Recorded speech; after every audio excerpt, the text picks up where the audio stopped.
Oke, kita hari ini akan belajar tentang construction safety culture. Namun sebelumnya, izin memperkenalkan diri. Ya, saya Muhammad Mustafa, boleh dipanggil Kang Mus. Saya asli dari Tuban, Jawa Timur. Di sana sudah ada alamat email saya dan nomor HP saya. Silakan jika nanti rekan-rekan ingin ada yang didiskusikan terkait materi safety culture ataupun yang lain, saya bersedia dan silakan nanti kita sharing bareng, belajar bareng tentang apa itu safety culture ya.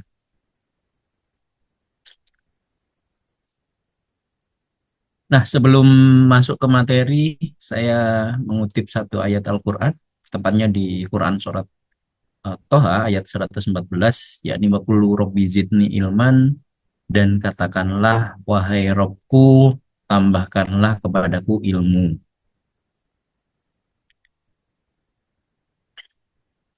Nah, tujuannya kita belajar safety culture itu adalah membekali rekan-rekan nantinya ya agar menjadi seorang pemimpin dengan pengetahuan, dengan keterampilan yang akan dipakai di dalam pekerjaan sehari-hari, di mana hal ini juga sangat penting untuk menciptakan sebuah budaya kerja aman atau budaya keselamatan.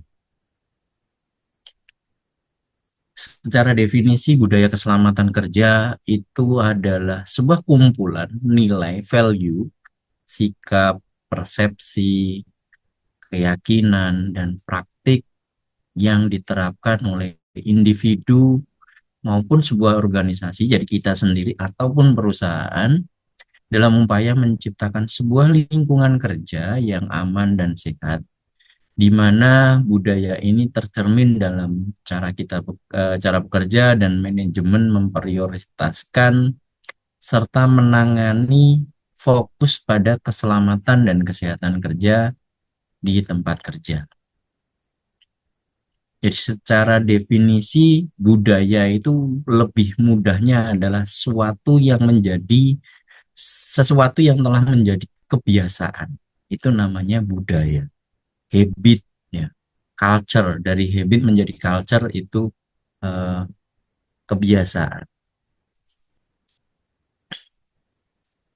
Kalau rekan-rekan semuanya bisa lihat foto di sana, ada seorang ayah ya setelah mengalami sebuah accident ataupun insiden, jadi tangannya diamputasi. Ini real ya, real benar-benar ada. Tangannya diamputasi, anaknya memeluk dengan segala kesedihan yang mungkin kalau kita ada di sana secara langsung, ini mungkin kita juga tidak tega. Nah, sebenarnya kesehatan dan keselamatan itu bersumber dari ya bersumber dari hati dan pikiran. Jadi saya analogikan ini adalah gambar hati, perasaan, dan pikiran kita ini mindset otak ya, mindset otak. Jadi kita ngomong sehat itu kalau kita merasakan segala sesuatunya baik-baik saja.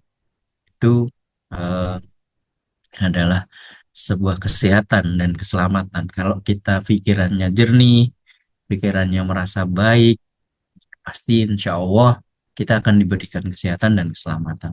Jadi sumber segala sesuatunya dari penyakit ataupun tindakan tidak aman ataupun kondisi tidak aman itu adalah bersumber pertama diawali dari hati dan pikiran. Nah, sekarang saya ingin berinteraksi dengan teman-teman sebelum saya masuk ke dalam karena kita ngomongin masalah safety culture. Mari kita jujur dalam menjawab. Yang pertama, apakah kita ini sudah menjalankan peran kita sebagai seorang pemimpin yang mengutamakan keselamatan seorang pekerja? Yang kedua, Berapa persenkah kita telah melakukan apa yang kita katakan tentang safety? Berapa persen? 100% saya Pak Mus. 100% Kang Mus saya. Apa yang terjadi di dalam diri kita saat melakukan sesuatu yang bertentangan dengan apa yang kita ucapkan. Contoh, mungkin kita eh, mengucapkan Bapak harus kerja aman, tetapi kita tidak kita sebagai seorang safety atau sebagai seorang leader tidak mencerminkan itu sama sekali. Jadi bertentangan. Silahkan, karena slide saya tidak banyak, silahkan saya minta dijawab di kolom chat ya. Di kolom chat silahkan dijawab. Yang pertama, apa kita sudah menjalankan peranan kita sebagai pemimpin yang mengutamakan keselamatan bekerja? Yang kedua, berapa persen? Yang ketiga, apakah yang terjadi di dalam diri kita melakukan sesuatu yang bertentangan? Silahkan dijawab. Saya kasih waktu 3 menit. Ya. Saya kasih waktu 3 menit. Rekan-rekan silahkan menjawab tiga pertanyaan di kolom chat. Karena eh, kalau kita ngomongin safety culture itu lebih ke arah budaya ya, lebih ke arah psikologi. Nah, nantinya di materi saya ada cara-cara bagaimana kita implementasi di lapangan untuk menyampaikan teguran ataupun nasihat ya sebagai kita sebagai seorang leader. Itu akan saya bahas. Ya, silakan. Saya tunggu 3 menit. Kalau tidak ada yang jawab berarti saya tanda tanya nih. Rekan-rekan sudah menjadi minimal menjadi leader. eh, ya, Pak Sony belum maksimal melaksanakan safety di proyek 70%. Ya, nanti kita bahas lagi Pak Sony. Mungkin nanti Pak Sony bisa diskusi langsung sama saya. Ini, apakah sudah yang pertama bisa dijawab Pak Sony? Berapa Pak?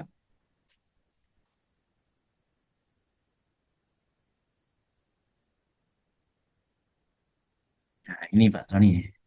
Yang lain selain Pak Sony Muslim,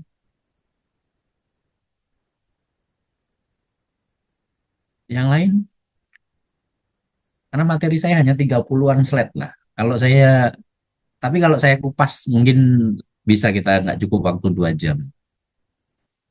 Karena waktunya kita cuma 1 jam, nanti setelah itu diskusi, uh, so far no problem. Silakan dijawab rekan-rekan dengan kejujuran hati ya, dengan benar-benar mungkin rekan-rekan 70% sudah termasuk bagus sekali Pak.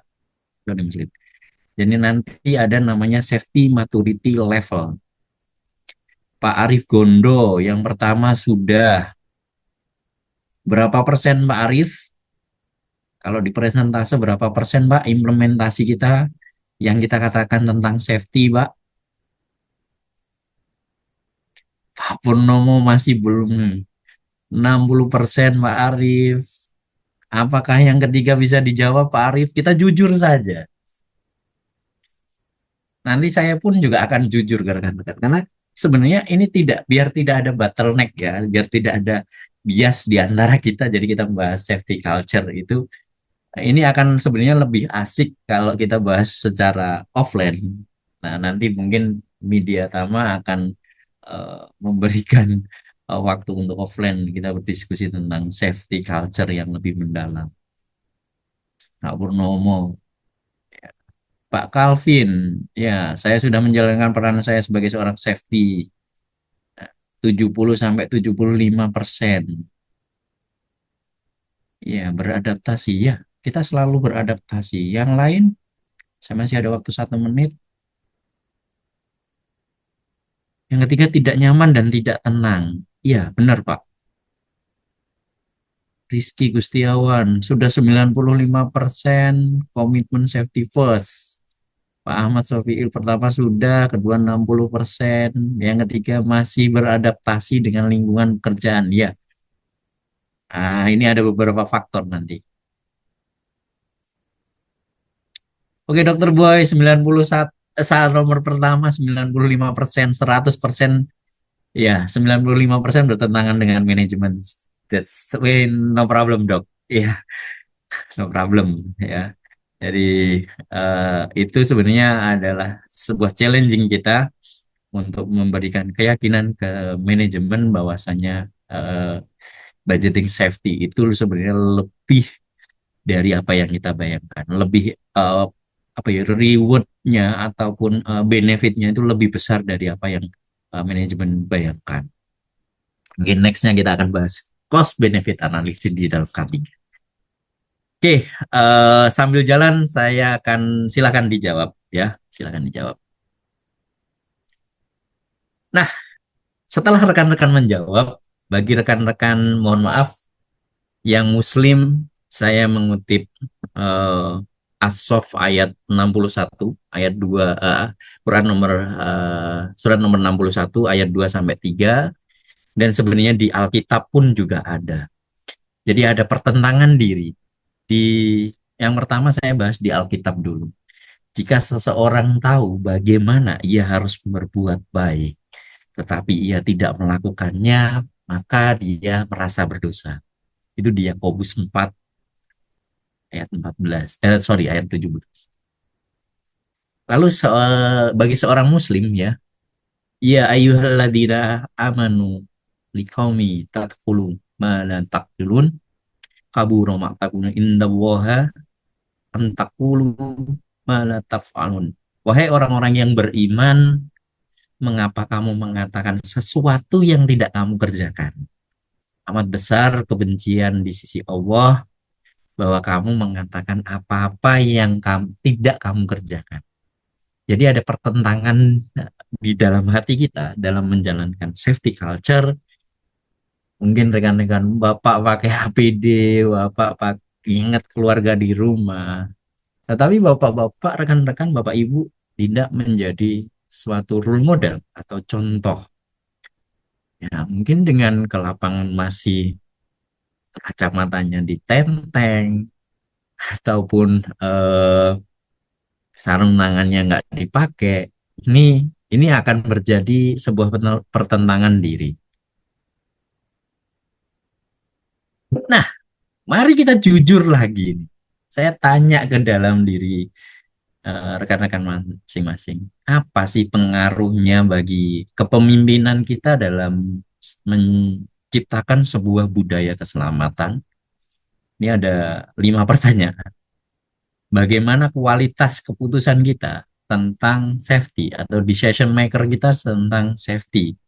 Nggak ada di tengah-tengah, tetapi adanya tinggi atau rendah.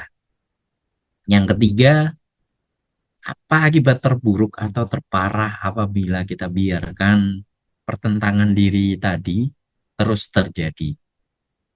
Yang keempat, presentase lagi. Berapa persen kita telah terlibat dalam menciptakan sebuah budaya keselamatan yang kokoh dengan pondasi yang kuat, gitu. Lalu sebagai pemimpin, apa yang perlu kita lakukan sekarang? Mungkin dari 5 pertanyaan ini, silakan rekan-rekan mungkin bisa jawab. Saya akan tampilkan di share screen saya ya. Silakan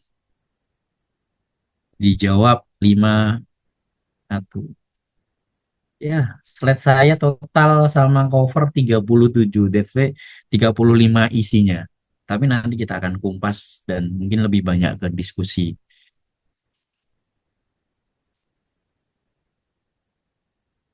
Silakan, saya berkenan rekan-rekan untuk menjawab. Ya, saya yang pertama, secara pribadi, apa pengaruh bagi kepemimpinan kita dalam budaya keselamatan bukan menunjukkan sifat riak atau sombong karena semuanya yang merubah, yang memiliki hati nurani itu adalah Allah Tuhan Yang Maha Esa.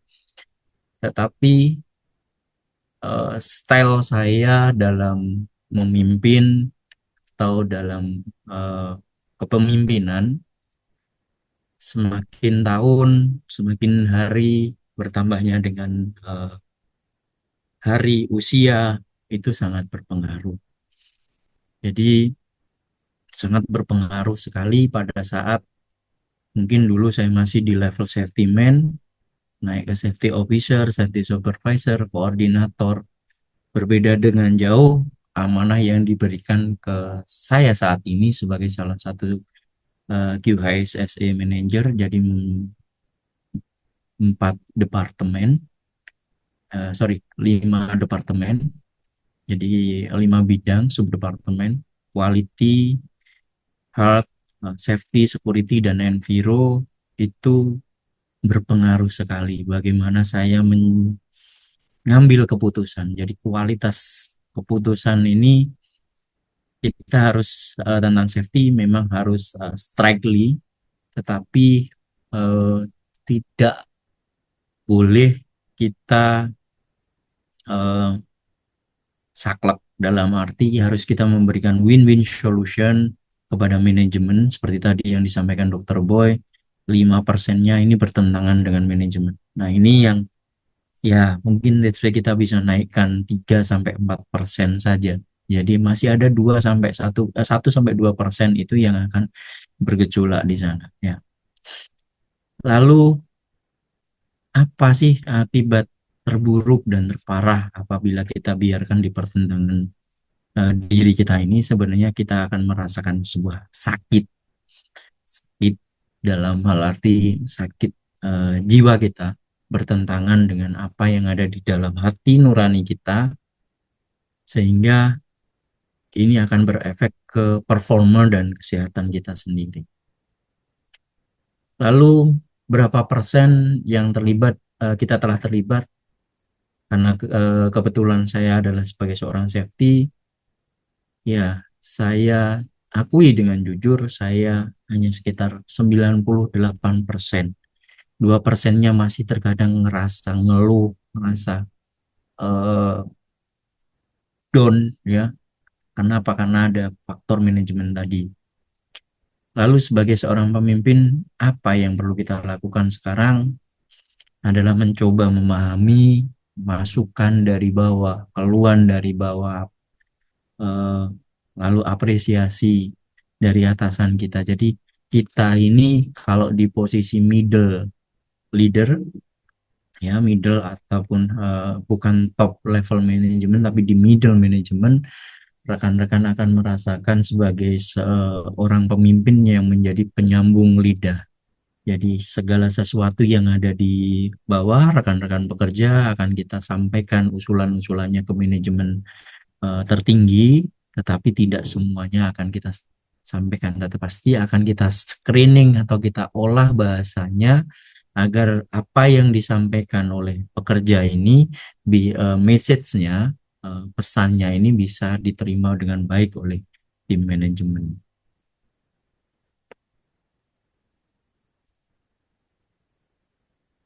Nah, balik lagi, kita ini adalah semuanya. Tadi ada Pak siapa tadi yang belum jadi leader.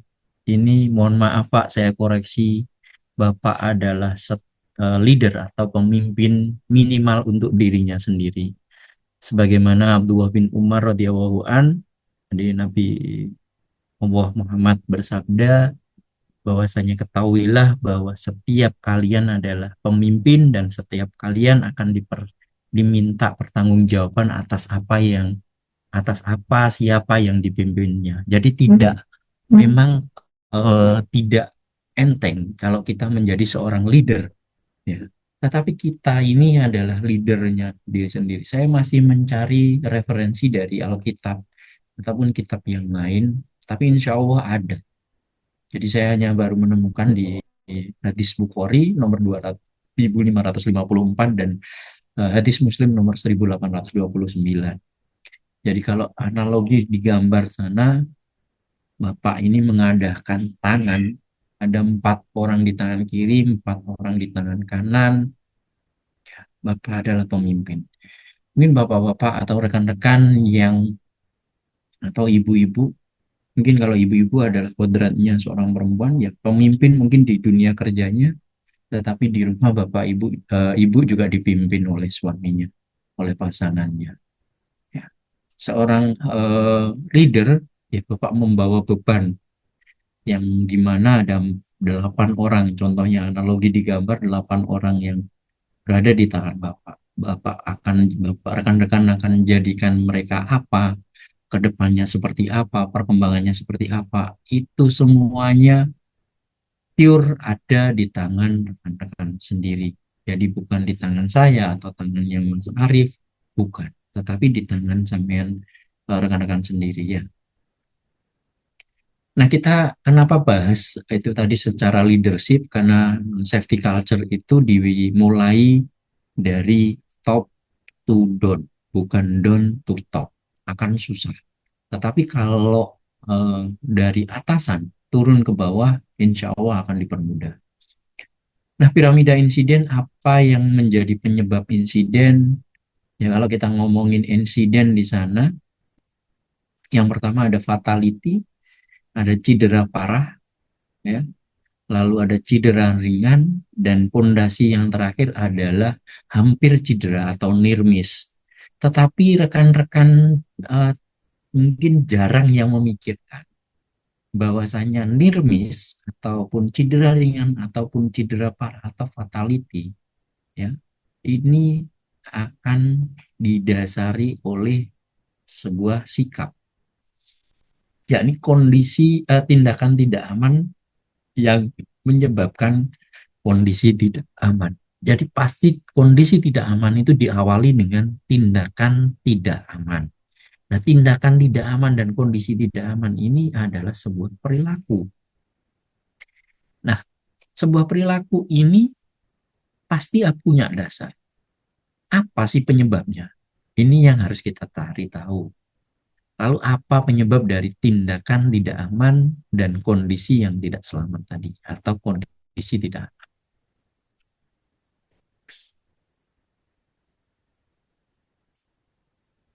Ya, memang saya nggak kasih suara. Ya, rekan-rekan lihat ya, helmnya kena gerinda. Gerindanya patah. Gerinda tujuin, ini sebuah tindakan unsafe action karena berdasarkan investigasi, gerindanya ini sudah expired. Dan sebenarnya ini adalah bukan peruntukannya. Jadi kalau rekan-rekan tahu gerinda potong 36 in yang sudah aus, harusnya sudah dibuang, dipasang ke gerinda 7 in. Nah, dari gerinda 36 in ke 7 in, punya RPM yang berbeda, putaran mesin yang berbeda. Nah, ini adalah eh, contoh tindakan unsafe action atau behavior di sana. Jadi contoh perilaku tidak aman. Jadi katakanlah biasanya gerinda ini radius putarnya atau putaran mesin dari gerinda ini adalah 2.500. Maka minimal minimal batu gerinda yang dipakai adalah 3.000 RPM. Jadi contoh perilaku tidak aman apa sih menjadi penyebab mereka berperilaku tidak selamat, faktor dari dalam diri mereka itu sendiri. Itu pertanyaan yang harus kita gali. Lalu apa penyebab perilaku tidak selamat? Faktornya dari luar diri mereka apa? Jadi eh, value, culture itu berpengaruh nggak ke mereka? Nah, kita analogikan gunung es. Jadi komponen yang membentuk sebuah perilaku individu, kelompok, dan sekitarnya atau organisasi ada ilustrasi sederhana dari sebuah safety culture. Bagian yang di luar gunung es, ya lingkungan kerja, itu terdiri dari budaya kerja, tekanan dari atasan, ketersediaan alat kerja, prosedur, reward and punishment, ataupun banyak lagi. Lalu bagian yang terlihat atau visible. Jadi ada tiga bagian. Yang pertama bagian visible atau yang terlihat, lalu bagian yang tidak terlihat atau invisible, atau bagian di luar gunung es tadi. Jadi ada tiga. Bagian terlihat, bagian yang tidak terlihat, dan bagian di luar. Nah, ini kalau kita analogikan ke perilaku, perilaku tadi. Penyebabnya kan perilaku.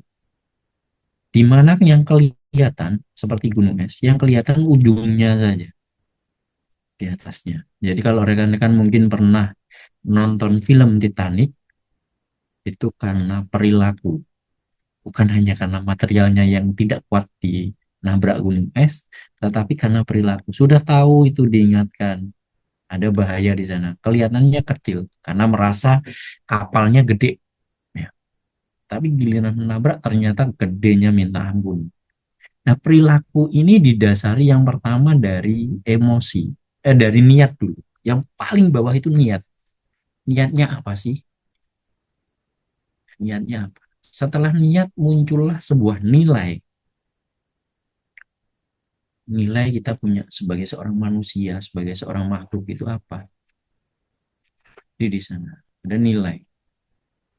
Lalu dari nilai kita bergeser ke pola pikir. Naik lagi ke pola pikir, mindset kita.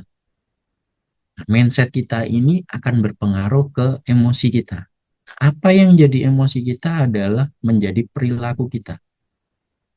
Jadi apa yang kita pikirkan itu akan menjadi sebuah uh, ucapan. Apa yang menjadi kita ucapkan akan menjadi sebuah tindakan, dan tindakan itu akan menjadi sebuah culture atau budaya, habit. Jadi kalau perilaku itu bagian yang terlihat. Oh, ini orangnya berperilaku tidak aman. Jadi nantinya rekan-rekan jangan terus mempanismen, ya, jangan mempanismen. Tetapi paling tidak rekan-rekan mencari tahu dia punya masalah apa. Jadi kalau rekan-rekan jadi orang K3, itu semua ilmu kita pelajari. Semua ilmu kita pelajari. Nggak harus pinter, nggak harus jago, tetapi kita harus memahami itu. Kita belajar ekonomi tentang cost benefit analysis. Oh, kalau saya beli APD ini keuntungannya berapa? Itu bisa dijelaskan dengan rumus matematika. Lalu kita jadi saat ini, ya, kita bahas tentang teori safety culture ini menjadi seorang psikolog. Nah, berdasarkan penelitian, penyebab perilaku tidak selamat yang menyebabkan kecelakaan itu, selain ilmu pengetahuannya, yang pertama didasari niatnya hanya mencari uang. Niatnya hanya mencari uang. Lalu kedua, muncul bahwasanya pola pikir safety itu tidak penting, ya. Yang ketiga, pekerjaanku adalah urusanku, bukan urusanmu, bukan urusan Anda, ya. Yang keempat, yang penting progres saja. Orang construction gitu. Pokoknya tabrak aja. Yang penting saya dapat progres, achievement progres saya. Yang keempat, memakai APD itu karena perintah, bukan karena keinginan pribadi atau karena kebutuhan. Ini kadang yang masih kita temukan. Sampai saat ini pun sama. Ataupun yang lain-lain. Nah, di sana tadi, jadi kalau kita related kan antara fatality, injury, minor injury, near miss, unsafe action and condition, what is the cause of this? Ya, menurut ILO adalah elemen kunci dari manajemen keselamatan ini adalah mempromosikan budaya untuk mencegah uh, terjadinya sebuah insiden ataupun eksiden di dalam sebuah perusahaan. Dari data yang ada, penyebab terjadinya sebuah kecelakaan ada penyebab utama, yakni perilaku. Nah, perilaku ini dipengaruhi oleh penerapan CLSR atau LSR, di mana kita ini sesungguhnya ingin menciptakan sebuah budaya agar si pekerja ini berperilaku dengan aman sesuai dengan LSR, life saving rule. Ini saya sadur dari iJob, ya. Maka di mana kita harus memulai dan membentuk ini yang akan menjadi tanggung jawab rekan-rekan sebagai seorang leader. Nah, safety culture itu dasar pencapaian perilaku aman atau proses itu menjadi budaya keselamatan atau safety culture. Di sana ada value, ada rules and ownership, ada verification, ada communication, ada prosedur, ada leadership, ada recognition. Pertama, pondasinya adalah niat. Apa keinginan pribadi? Lalu dia mindset menjadi pola pikir. Jadi pola pikir atau mindset ini menjadi perilaku atau tindakan. Jadi budaya keselamatan itu adalah sekelompok orang yang berperilaku sama di suatu tempat atau area tertentu. Karena orang-orang tersebut memiliki niat atau pola pikir, mindset yang sama tentang keselamatan atau safety culture. Nah, apa sih construction safety culture atau budaya keselamatan? Ya, mari kita pahami apa definisinya sebenarnya dari construction safety culture. Yang pertama adalah niat yang ikhlas. Yang kedua, memilih berperilaku selamat. Yang ketiga adalah pola pikir atau mindset, peduli antara satu sama yang lain. Jadi merasa bahwasanya, oh saya di sini yang ada di kantor atau di proyek ini adalah saudara saya. Jadi kita harus peduli satu sama yang lain. Yang keempat, yakni konsisten berperilaku selamat di setiap tempat dan setiap waktu. Nggak harus nunggu ditegur dulu, diingatkan dulu. Lalu pemikirannya yang dicapai bukan hanya sekedar angka statistik keselamatan. Wah, angkanya saya sudah sekian juta jam kerja selamat. Tetapi setara culture-nya tidak kebangun di sana. Dan itu juga bisa menjadi poin penting sehingga mengurangi nilai kita di kontraktor safety management system. Lalu selanjutnya adalah mau mendengarkan orang lain. Jadi kita harus mau respect, harus mau mendengarkan apa yang disampaikan orang lain. Jadi oleh pekerja itu keluarnya apa, ya coba disampaikan dan di-sharing. Lalu kita sebagai manusia adalah dikodratkan untuk perjalanan belajar yang terus-menerus.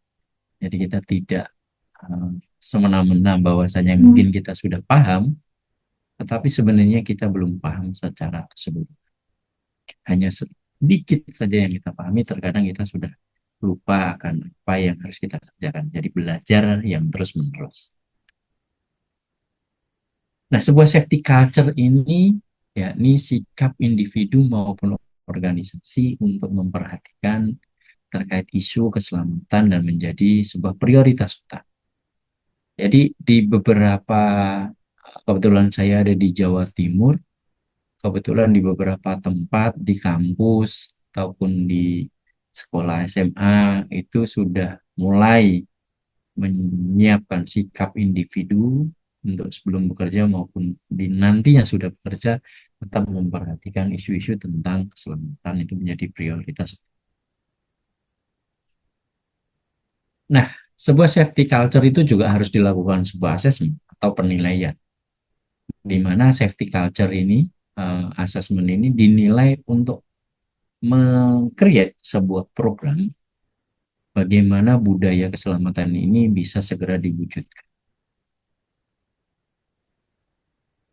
Nah, safety culture assessment ya atau penilaian safety culture itu yang pertama langkah awalnya adalah untuk mengembangkan terkait budaya keselamatan. Jadi menetapkan tingkat budaya yang ada di organisasi saat ini. Lalu yang kedua, tersedia sejumlah tools atau alat untuk mengukur keyakinan, perilaku, dan sikap organisasi dan biasanya dibentuk dalam checklist atau kuesioner surveillance. Lalu yuk, selanjutnya ada komitmen manajemen senior untuk masalah keselamatan. Lalu komunikasi antar staf dan manajer. Lalu sikap terhadap laporan insiden ini menyalahkan atau menghukum. Jadi harus tahu nih sikapnya. Terus selanjutnya adalah faktor lingkungan kerja yang mempengaruhi kinerja dari pekerja, yakni kelelahan, perhatian terpecah, kan bisa sampai ke peralatannya rusak. Kita masuk ke improving safety culture. Jadi sebuah safety culture ini harus diimprove, harus dibudayakan. Yang pertama adalah komitmen, lalu behavior, lalu judgment, information, awareness, dan adaptability. Jadi budaya keselamatan itu mempunyai baseline atau garis. Budaya keselamatan itu mempunyai barrier sendiri untuk ada baseline-nya, ada alurnya. Ya. Baseline untuk memahami persepsi pekerja terhadap keselamatan. Jadi kelompok karakteristik sikap keselamatan itu yang pertama adalah komitmen. Yang kedua justness, yakni pertimbangan moral, baik yang benarnya seperti apa atau akan menimbulkan gejolak, itu yang harus kita pikirkan. Lalu yang ketiga adalah information, ya, atau memberikan informasi. Yang keempat adalah awareness, kesadaran. Yang kelima adaptability, beradaptasi, mudah beradaptasi. Yang keenam adalah behavior, di mana kalau sesuai dengan gambar, ya, attitude change everything. Jadi attitude kita selalu dipelajari, selalu dikasih materi untuk merubah attitude kita lebih baik. Nah, dari yang pertama ada komitmen. Kita bahas komitmen. Di mana komitmen ini adalah mencerminkan sejauh mana tingkat organisasi, ya, tingkat organisasi berperilaku untuk mempertahankan dan meningkatkan tingkat keselamatan. Ini komitmen. Dari sisi manajemen yang diperlukan adalah mempertahankan dan meningkatkan catatan, ya, meningkatkan keselamatan, catatan keselamatan yang harus dilakukan apa saja. Ini adalah komitmen manajemen. Lalu yang kedua ada justness, justifikasi, pertimbangan secara moral baik atau benar. Yakni mencerminkan sejauh mana perilaku aman dan pelaporan masalah keselamatan ini didorong atau bahkan dihargai, dan perilaku tidak aman ya tidak dianjurkan. Terus yang ketiga adalah information, di mana informasi ini mencerminkan sejauh mana informasi yang didistribusikan kepada orang yang tepat dalam organisasi. Jadi apapun itu informasi terkait, khususnya terkait keselamatan, ya tidak boleh dihalang-halangi. Harus semuanya yang terlibat dalam pekerjaan tersebut memahami dan mengetahui itu. Lalu karyawan juga harus didorong atau pekerja didorong melaporkan masalah tentang keselamatan. Mungkin punya temuan, kenapa ini masuk ke informasi. Jadi apa sih tujuannya? Ya tujuannya kalau kita komunikasinya clear dan benar, tidak terjadi miskomunikasi yang dapat mengarah pada situasi atau kondisi baru. Lalu adaptability yang kelima, yakni mencerminkan sejauh mana pekerja dan manajemen ini bersedia untuk belajar dari pengalaman masa lalu dan mampu mengambil tindakan, ya, tindakan apapun yang diperlukan untuk meningkatkan tingkat keselamatan organisasi. Jadi harus ada effort, harus ada tindakan. Ya. Lalu, sorry,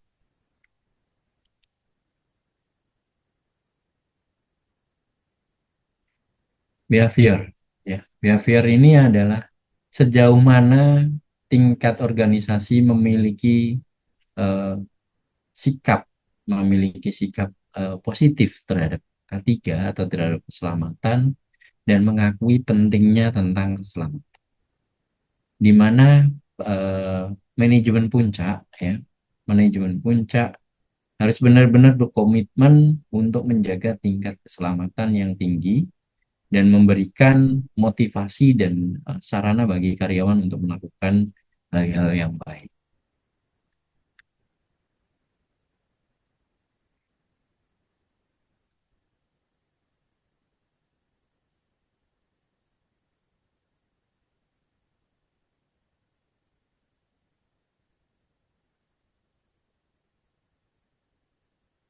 Nah, kita masuk ke hazard identification teknik, di mana kita mengidentifikasi sebuah hazard. Jadi kita mereview atau melihat orang tersebut, ya si pekerja.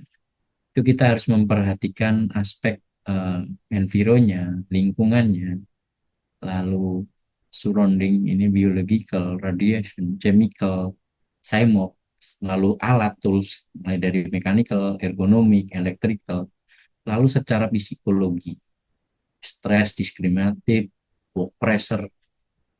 Nah, ada cara mengidentifikasi. Yang pertama kita lihat 4 titik di sana.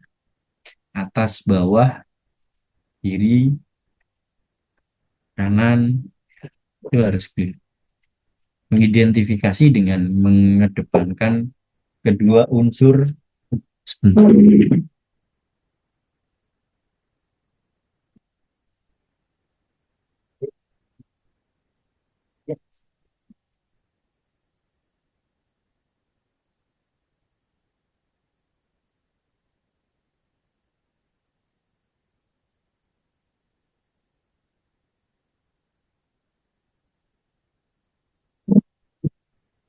Maaf, lalu mengidentifikasi kedua unsurnya ini dari sisi terlihat atau tidak terlihat. Ini untuk mengidentifikasi sebuah zat. Kita singgung sedikit tentang manajemen risiko. Jadi manajemen risiko dan bahaya, ya pastinya ada identifikasi bahaya mulai fisikal, chemical, electrical, mechanical, biological, psikologi, ekonomi, sampai ke lingkungan. Lalu kita nilai high, medium, low, ya. Lalu dari sana, dari identifikasi kita nilai, lalu kita kendalikan. Pengendaliannya sudah clear, ada 5 hierarki pengendalian risiko, yakni eliminasi, substitusi, rekayasa engineering, administrasi, APD ataupun PPE. Nah, circle-nya nanti setelah itu kita pantau. Ada inspection, audit, bahkan safety patrol ataupun. Mengapa sih identifikasi bahaya ini menjadi hal yang pertama dalam sebuah manajemen risiko? Ya karena kita harus tahu apa saja eh, yang menjadi bahaya utama dari pekerjaan yang kita lakukan. Nah, saya mempunyai 4 skill, ya. Saya coba merangkum 4 skill safety culture leadership. Ada skill A, B, C, D. Yang pertama, skill A adalah memberikan perintah kerja yang selalu. Delivering safe work instruction-nya seperti itu. Lalu yang kedua, skill B, menghargai perilaku kerja yang selalu. Reinforcing safe work behavior-nya seperti itu. Yang ketiga adalah membimbing perilaku kerja yang kurang selamat. Yang keempat, menghentikan sementara perilaku kerja yang tidak selamat atau pausing unsafe work behavior. Kita masuk ke skill A, memberikan perintah kerja yang selamat. Apa sih yang harus kita persiapkan? Yang pertama, memastikan terlebih dahulu posisi kita dalam kondisi ataupun keadaan yang selamat. Tidak ada di dalam line of fire, berada di area tepian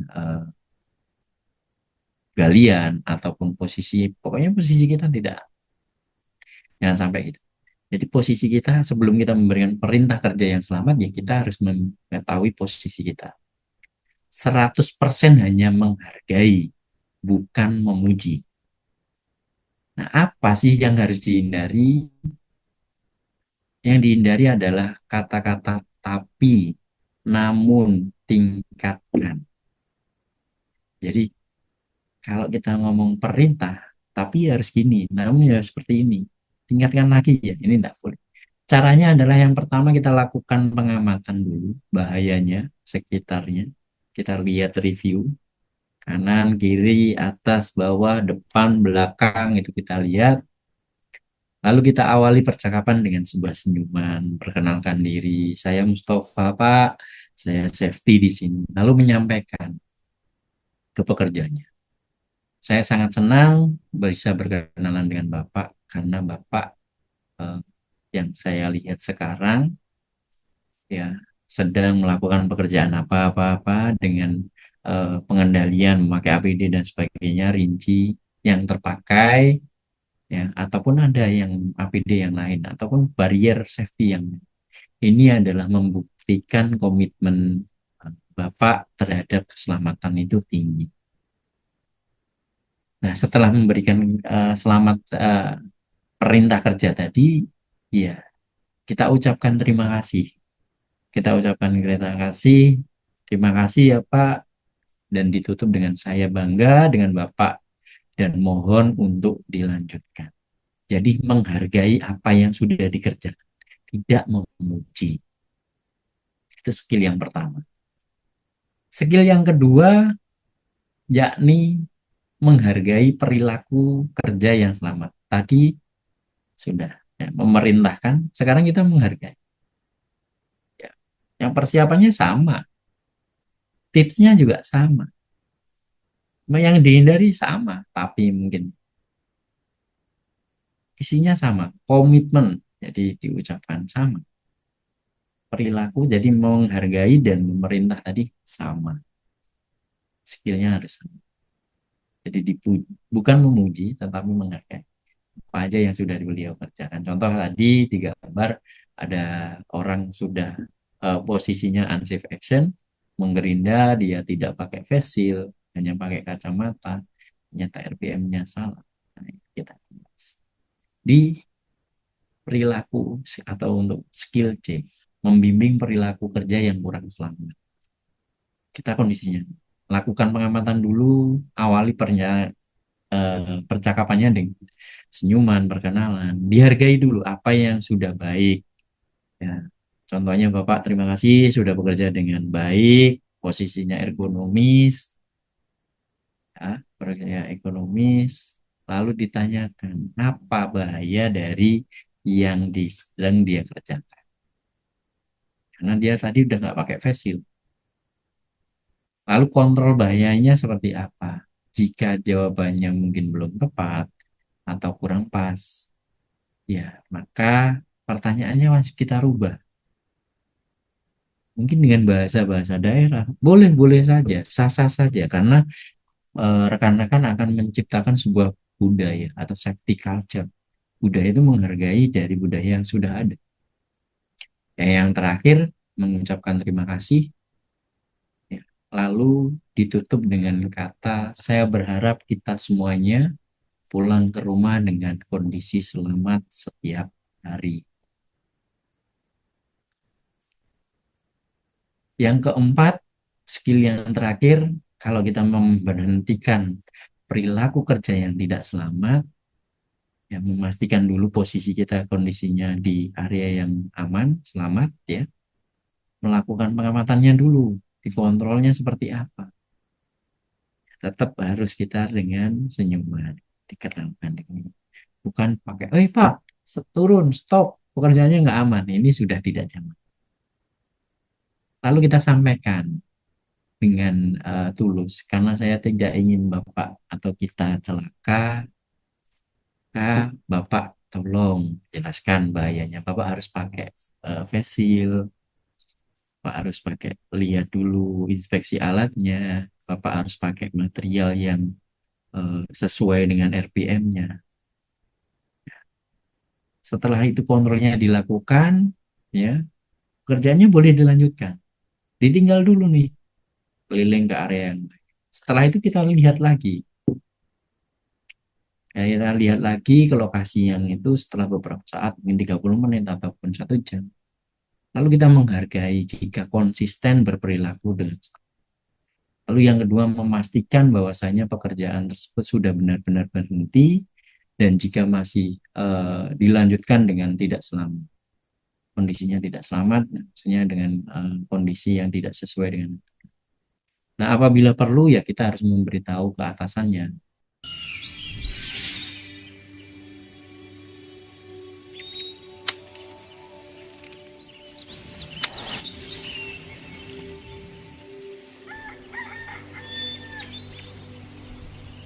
Fajar telah menyapa pagiku. Pertanda ayah telah beranjak bekerja. menjalani hari dalam senyum tanpa rasa lelah yang tersirat di dirimu.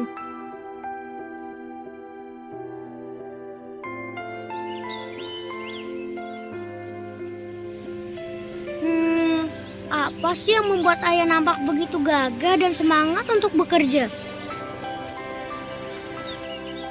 Dalam menjalankan tugasnya sebagai seorang pekerja proyek, ayah selalu menjaga rekan kerjanya seperti ayah menjagaku dan keluarga di rumah. Saling menjaga agar tidak terluka. Layaknya ayah menjagaku dari bahaya yang tidak kusadari. Saling memberikan rasa aman. Layaknya ayah melindungiku di rumah.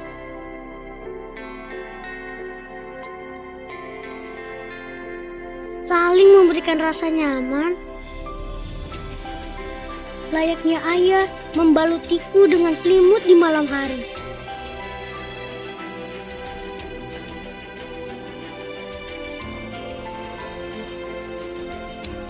Dan ayah tak segan mengingatkan siapa saja yang tidak patuh pada aturan yang berlaku.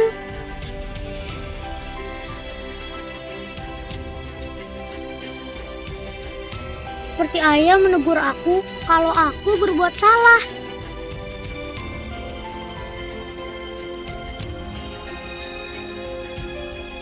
Semua ayah lakukan agar kita selalu dapat berkumpul bersama.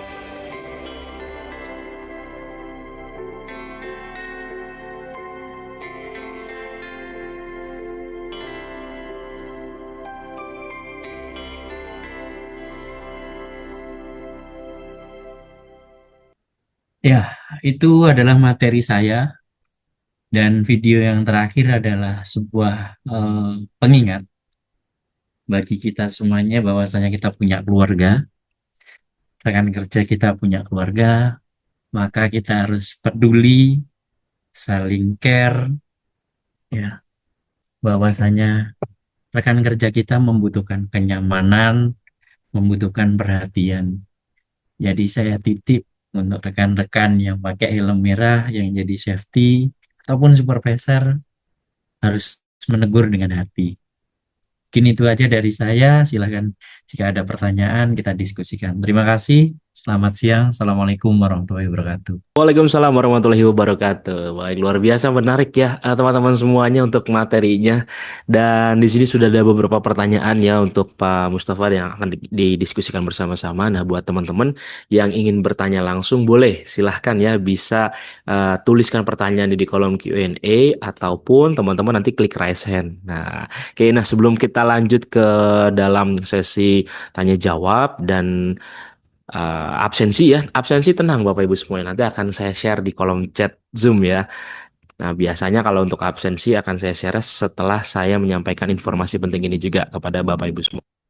Nah, terutama untuk Bapak Ibu semuanya yang ingin mendapatkan sertifikat, ya nggak perlu khawatir bahwa semuanya nanti akan dapat. Syaratnya, tapi ada syaratnya. Nah, syaratnya apa? Syaratnya Bapak Ibu install dulu aplikasi Mika Pro ya. Kalau sudah install, cek apakah sudah platinum atau masih silver. Nah, kalau misalkan sudah platinum, maka tulisannya di pojok kiri atas ya, yang digambar sebelah kiri itu ada tulisannya platinum.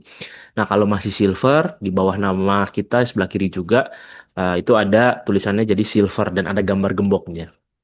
Maka nanti Bapak Ibu perlu update dulu ke Platinum ya. Kok pelatihan, kok webinarnya bayar Pak? Enggak bayar. Webinarnya Bapak Ibu kan bisa dapat gratis ya ikut ke sini ya.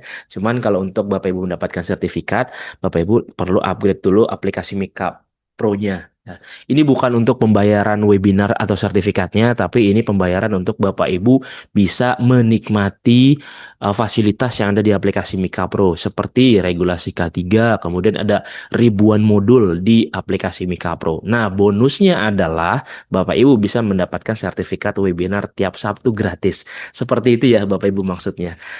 Oke, nah silakan nanti bisa dicek dulu sekarang apakah sudah platinum atau masih silver. Kalau masih silver, Bapak Ibu mau upgrade-nya nanti boleh ya. Tenang, tidak perlu khawatir, sertifikatnya tetap terbit setelah Bapak Ibu nanti upgrade ke Platinum. Nah, kalau sudah upgrade Platinum, Bapak Ibu bisa kabarin saya ya, WhatsApp ke saya, nanti akan saya bantu terbitkan seperti itu ya. Cara upgrade-nya gimana? Cara upgrade-nya Bapak Ibu silakan klik gambar gembok yang ada di sini, nanti Bapak Ibu bisa ikuti langkahnya. Nah, kemudian untuk rekaman webinar juga akan kita tayangkan di channel YouTube-nya Kak Cik Deni. Pastikan Bapak Ibu sudah subscribe dan klik tombol lonceng supaya nggak ketinggalan video-video terbaru dari Kak Cik Deni. Kemudian informasi pentingnya juga bagi Bapak Ibu yang memiliki lisensi dan SKP, pastikan tidak expire ya. Kalau sudah expire, dicek lagi apakah expire-nya ini sudah lebih dari 1 tahun sejak masa berlakunya habis atau belum. Ya, kalau misalkan kita expire 2025, misalkan expire 2020, artinya kan sudah 5 tahun ya. Nah, maka kalau sudah lebih dari 1 tahun, perlu refreshment. Ya, baik itu yang memiliki SKP atau lisensi di level ahli, ataupun teknisi dan petugas serta operator itu juga sama. Perhatikan apakah sudah expire lebih dari 1 tahun atau tidak. Kalau belum 1 tahun expire-nya, maka misalkan 2024 bulan Desember. Nah, kan 2025 bulan Desember belum nih, maka belum setahun kan. Maka itu masih bisa melakukan refreshment, melakukan perpanjangan tanpa refreshment seperti itu. Jadi jangan sampai Bapak Ibu melewatkan lebih dari 1 tahun ya, karena lumayan nanti kalau refreshment harganya lebih tinggi dibandingkan biaya perpanjangannya aja.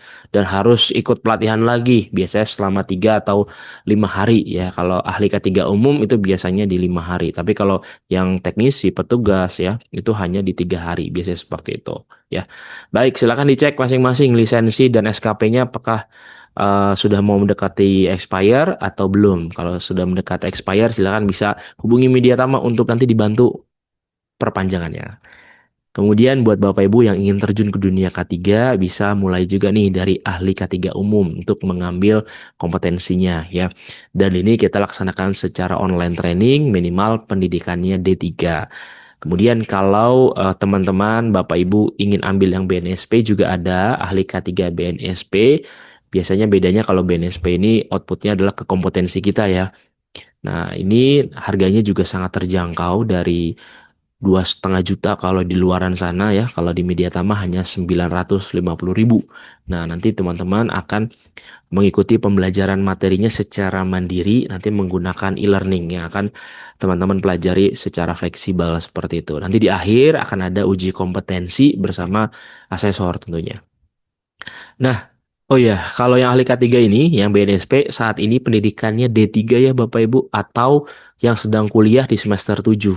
Kalau dulu 2024 itu masih bisa yang pendidikannya SMA atau SMK. Untuk saat ini itu tidak bisa lagi, sehingga pendidikannya naik menjadi D3 ya. Ahli K3 BNSP itu D3 saat ini. Lalu untuk yang SMK atau SMA bisa dialihkan ke operator K3 atau petugas K3.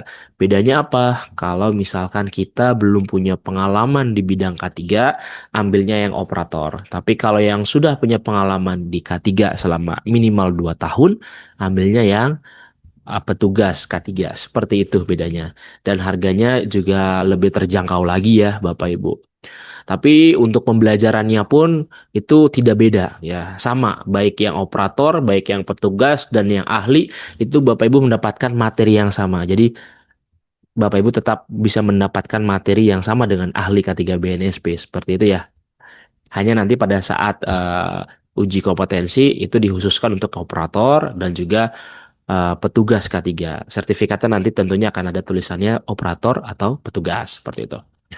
Kemudian kalau Bapak Ibu sudah punya ahli K3 umum, upgrade lagi nih ke auditor ya. Nah, dan ini juga kita lakukan secara online training di Media Tama ya Bapak Ibu. Kita akan laksanakan nanti di pertengahan Juli, tanggal 21 Juli.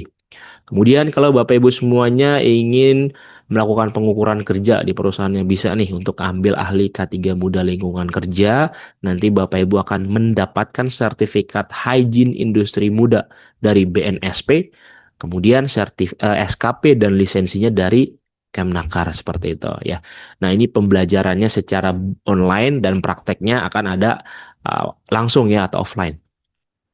Lalu di sektor kelistrikan kita ada teknisi K3 listrik yang nanti akan Bapak Ibu pelajari juga secara blended training dan pendidikannya minimal SMK kejuruan teknik. Ini wajib ya Bapak Ibu, persyaratannya wajib kejuruan teknik. Kalau misalkan bukan teknik itu belum bisa untuk mengikuti pelatihan yang teknisi K3 listrik. Termasuk yang ahli K3 listrik Bapak Ibu. Kalau pendidikannya D3 atau S1 itu bisa ambil yang ahli K3 listrik dan ini juga persyaratannya untuk jurusannya adalah jurusan teknik ya Bapak Ibu. Nah, kalau yang ahli K3 listrik ini offline training ya Bapak Ibu selama 18 hari. Lumayan waktunya, tidak sebentar ya. Kemudian di sektor konstruksi kita juga ada ya, dan ini online training dan pendidikannya minimal SMA sudah boleh ikut nih. Dan ini bisa dari Sabang sampai Merauke ya untuk ikut karena ini online training sifatnya fleksibel. Jadi nggak harus hadir ke media Tama untuk pelatihannya dan juga ujiannya tentunya. Kemudian untuk bapak-bapak yang mengawasi peranca ya atau bapak ibu yang mengawasi peranca bisa ambil supervisor peranca. Tapi kalau kita sendiri yang memasang dan membongkar peranca sebagai teknisinya, ambil teknisi K3 peranca. Dan keduanya kita lakukan secara online training ya. Dan nanti akan ada prakteknya ya, praktek materinya online, kemudian prakteknya offline di Tangerang, Kunciran ya Bapak Ibu. Lalu kalau kita masuk ke dalam tim tanggap darurat di sebuah perusahaan, maka Bapak Ibu ada dua rekomendasi nih yang akan saya berikan. Yang pertama ada petugas peran kebakaran kelas D yang nanti bisa Bapak Ibu ikuti secara blended training, artinya nanti akan melakukan pemadaman api secara langsung ya di tempat praktiknya Media Tama di Tangerang tadi ya, Alam Sutra, Kunciran. Kemudian yang kedua ada juga P3K. Nah, P3K ini Bapak Ibu offline training. Jadi nanti Bapak Ibu hadir ke Media Tama untuk melakukan prakteknya. Di mana lokasinya? Nah, kalau kelas yang offline ini biasanya kalau tidak ada praktek kayak Damkar tadi itu di Meruya, Jakarta Barat ya. Kemudian kalau kita bekerja di ketinggian, nah dan masih menggunakan akses peranca sebagai landasan alas kerjanya, itu ambil yang TKBT. Tapi kalau sudah bergelantungan di atas tali, ambilnya yang TKPK tingkat 1 ya. Dan ini kita lakukan keduanya secara blended training. Nanti akan ada prakteknya juga ya Bapak Ibu di Tangerang. Lalu forklift kita juga ada untuk pelatihan forklift dan ini blended training. Forkliftnya sudah kami siapkan seperti yang ada di flyer. Forkliftnya itu transmisinya otomatis. Ya nanti Bapak Ibu akan praktek juga bagaimana cara mengendarai forklift. Kemudian bagi Bapak Ibu yang di sektor rumah sakit bisa ambil yang Kemnaker nih K3 rumah sakit atau yang BNSP paramedis K3 muda. Nah menariknya adalah bagi Bapak Ibu yang ambil Kemnaker maka mendapatkan free uji kompetensi untuk yang paramedis K3 muda BNSP. Keduanya kita lakukan secara online training. Lalu untuk di ruang terbatas kita ada teknisi K3 ruang terbatas. Ini juga blended training. Nanti akan praktek langsung ya Bapak Ibu. Di sektor migas kita ada operasi K3 migas dan pengawas K3 migas. Keduanya kita lakukan secara online training. Dan Bapak Ibu bedanya hanya di pendidikan saja. Kalau SMA atau SMK ambil yang operasi K3 migas. Tapi kalau yang D3 atau S1 dan seterusnya ambil yang pengawas K3 migas. Investigasi insiden juga penting bagi kita seorang HSE ya atau seorang safety yang mana nanti kalau terjadi sesuatu di lingkungan pekerjaan kita bisa mengetahui cara investigasi yang baik dan benar. Tentunya ini kita lakukan secara online training ya. Harapannya memang ilmu ini tidak terpakai Bapak Ibu. Kalau terpakai artinya ada kejadian ya. Nah, jadi ini untuk jaga-jaga aja. Semoga ketika ada kejadian bukan semoga ya, ketika ada kejadian kita sudah tahu nih cara untuk melakukan investigasinya seperti apa. Tapi harapannya adalah kita bekerja dengan aman ya, sehingga ilmu ini tidak terpakai gitu ya. Kalau terpakai, wah repot juga kita sebagai HSE ya Bapak Ibu. Kemudian kita ada hygiene industri muda juga, HIMU, kita akan laksanakan secara blended training nanti di bulan Juli. Kemudian ada HIMA juga, HIMA kita akan laksanakan secara online. Dan ini sertifikasinya BNSP ya Bapak Ibu. Lalu untuk Bapak Ibu yang bekerja di lab, di laboratorium ya, bisa ambil K3 laboratorium, BNSP. Dan ini kita laksanakan blended training, nanti akan ada praktek dan pra-assessmentnya secara offline ya Bapak Ibu. Lalu ini adalah ATK yang akan Bapak Ibu dapatkan sesuai dengan pelatihan yang dipilih. Kalau pelatihan Bapak Ibu online akan kita kirimkan langsung ke rumah atau ke kantor. Kalau Bapak Ibu tatap muka, kita akan berikan saat itu juga. Lalu kalau Bapak Ibu ingin mempelajari materi K3 yang lebih mudah dan bisa milih materi apa yang mau didapatkan, langsung meluncur ke e-course-nya Midyatama Learning Academy atau websitenya midlea.co.id. Ya, nanti di sini akan ada banyak sekali materi-materi K3 yang bisa Bapak Ibu pilih, tentunya dapat sertifikat dan bisa download modul. Jadi modul nanti bisa di-download berupa PDF. Kalau di Mika kan hanya diakses saja ya Bapak Ibu. Nah, kalau di e-course ini bisa di-download seperti itu. Nanti Bapak Ibu daftar dulu akunnya karena tidak bisa langsung login menggunakan aplikasi Mika Pro ya. Karena ini berbeda dengan aplikasi Mika Pro, akunnya jadi daftar lagi. Kalau Bapak Ibu lagi cari lowongan kerja, buka aja websitenya mediatama.co.id, ada menu karir di sini, silakan lamar ya, masukkan CV-nya aja. Belum punya CV, di aplikasi Mika Pro bisa bikin ya, buat CV. Nanti langsung pilih template, isi biodata, jadi ya, tinggal di-download seperti itu. Oke. Nah, kemudian kalau Bapak Ibu ada yang ingin informasi lebih lanjut terkait pelatihan, boleh screenshot halaman ini. Nanti Bapak Ibu akan tanya langsung dengan tim sales kami, juga boleh di WhatsApp ya. Follow akun sosial media kami dan YouTube serta TikToknya Kak Cideni, jangan lupa di-follow.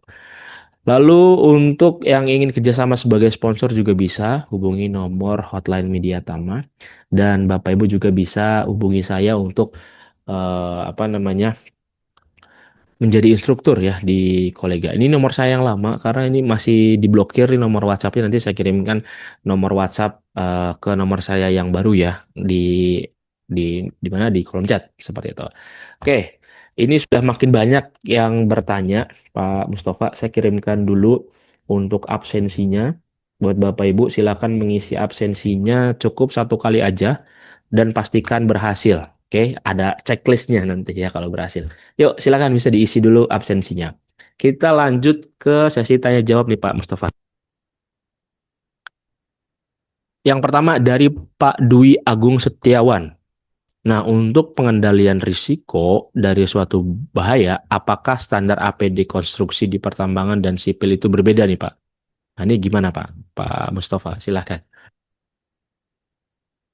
Ya, baik. Terima kasih Mas Arief. Sebenarnya tidak ada perbedaan ya. Kalau kita ngomong standar HPD, mau di pertambangan, mau di konstruksi, itu sebenarnya tidak ada perbedaan. Jadi sebenarnya sudah jelas dasar hukum kita ya di Undang-Undang Nomor 1 Tahun 1970 bahwasanya tentang keselamatan kerja. Di sana juga mengatur kewajiban penggunaan APD dan menjamin tentang keselamatan kerja. Sedangkan ada turunan dari undang-undang itu, ada Permenaker Nomor 8 Tahun 2010.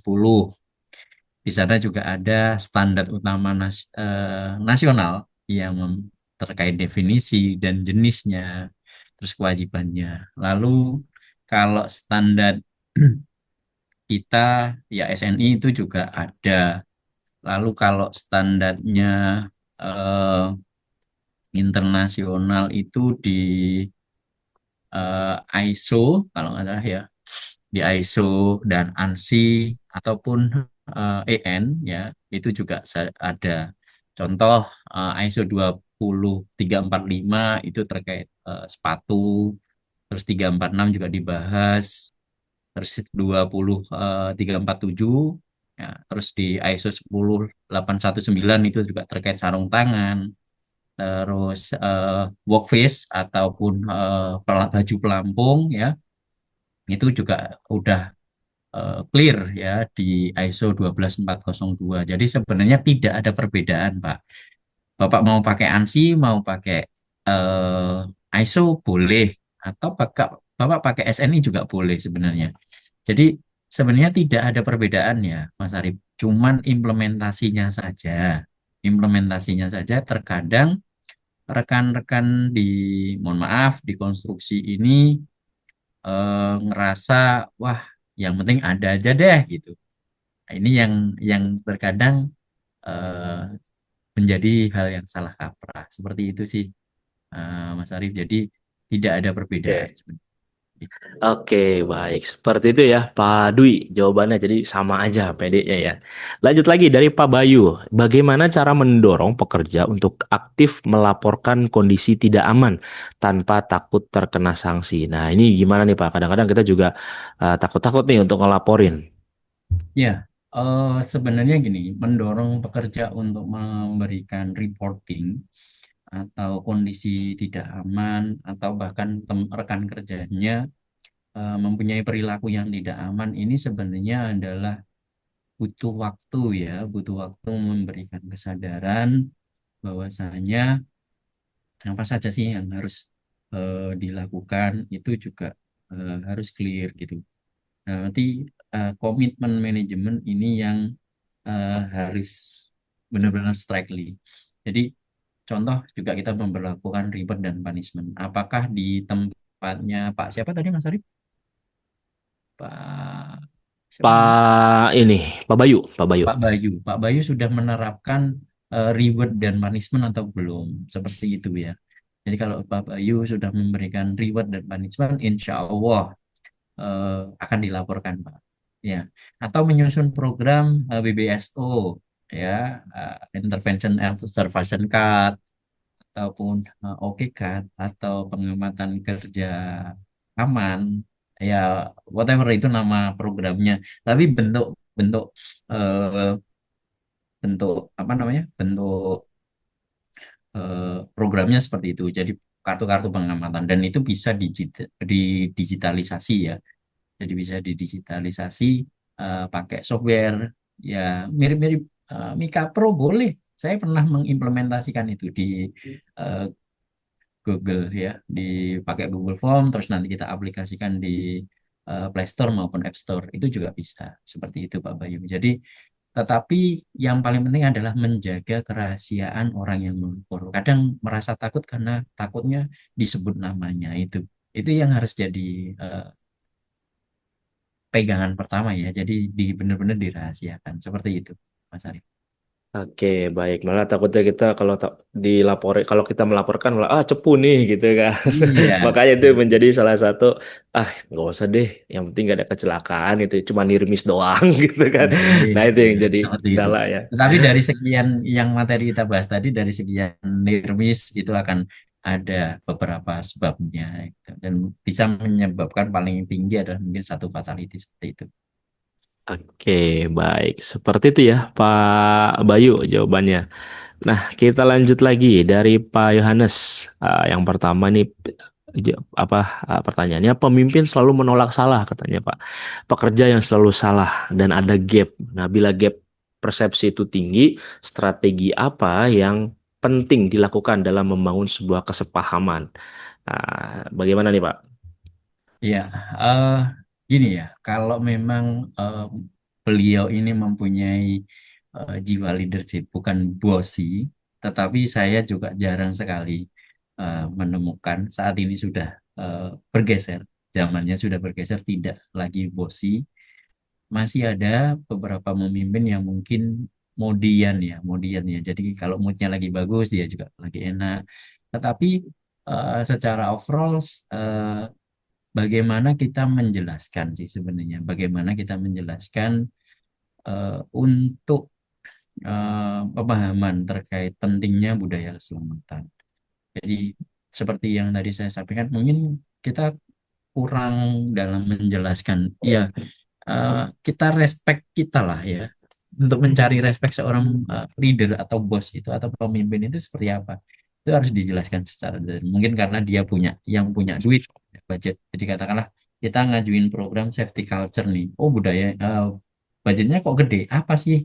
Ya kadang-kadang harus memberikan perhitungan ya. Ada perhitungannya cost benefit analisis. Seperti apa yang saya sampaikan tadi bahwasanya orang ketiga itu belajar semua ilmu ya. Kita jadi dokter, jadi psikolog, jadi ahli hukum, jadi ahli ekonomi seperti itu dan ahli teknikal dan proses-proses pekerjaan. Jadi kalau rekan-rekan masih ragu menjadi seorang safety, ya mending mundur dari sekarang kalau memang masih baru. Tapi kalau masih mantap, ya harus upgrade diri. Harus upgrade diri, pelajari segala sesuatunya. Jadi tidak ada yang tidak bisa kita bayarkan dengan baik gitu ya. Hasilnya pasti baik.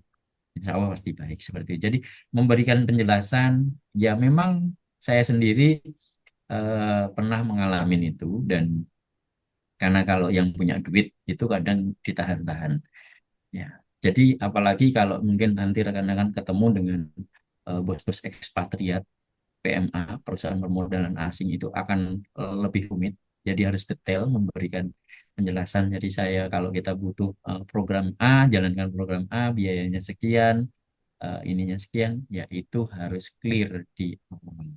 Jadi memberikan eh, presentase terkait cost benefit analisisnya. Jadi kalau ada kerugian terjadi kecelakaan sekian, termasuk citra buruk perusahaan dan sebagainya. Mungkin itu Mas Arif. Oke, ya baik. Seperti itu ya, Pak Yohanes. Memang kadang-kadang kita kalau ngomong sama manajemen harus ada duitnya ya Pak. Ada yang bilang HSE cuma buat hambur-hamburin duit aja beli APD mulu gitu ya. Padahal sebenarnya kalau misalkan di breakdown lagi yang teori gunung es itu ya banyak yang akan terjadi kalau misalkan kita nggak aware terhadap dengan safety-nya. Seperti itu ya Pak Mustafa Iya, ya. iya, betul. Oke, baik. Lanjut lagi dari Oh ya, Bapak Ibu yang ingin bertanya langsung, boleh silakan klik raise hand.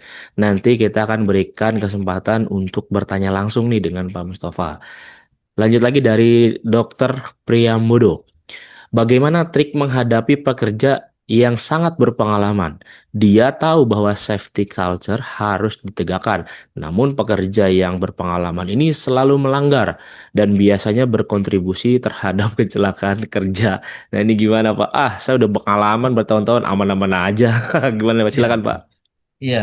Terima kasih dok. Ya, ini beberapa kali. Kebetulan Mas Arif, Dokter Boy ini 2 kali bareng sama saya.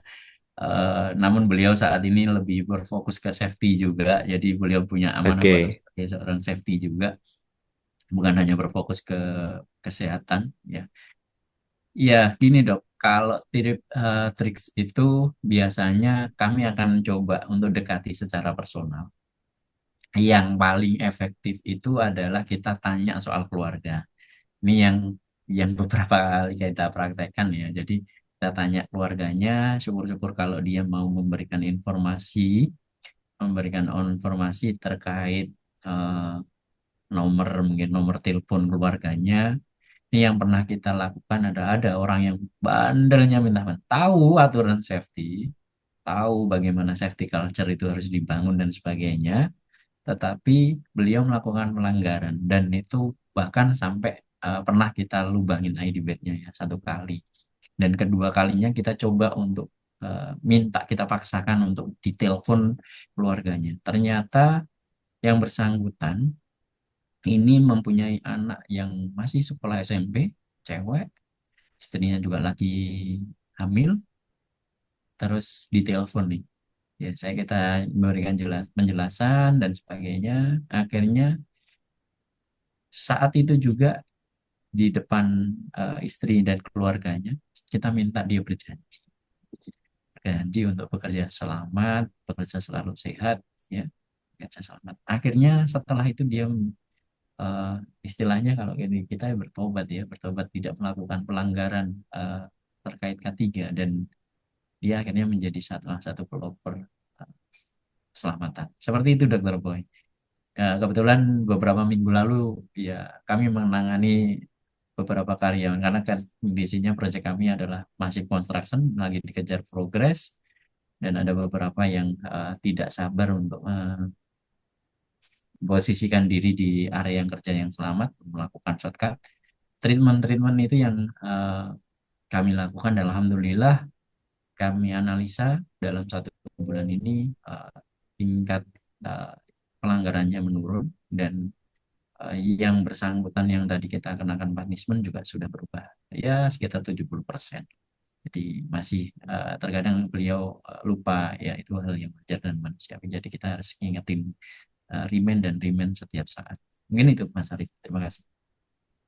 Oke, baik. Seperti itu ya, Dokter Boy untuk jawabannya. Lanjut lagi dari Pak Edi.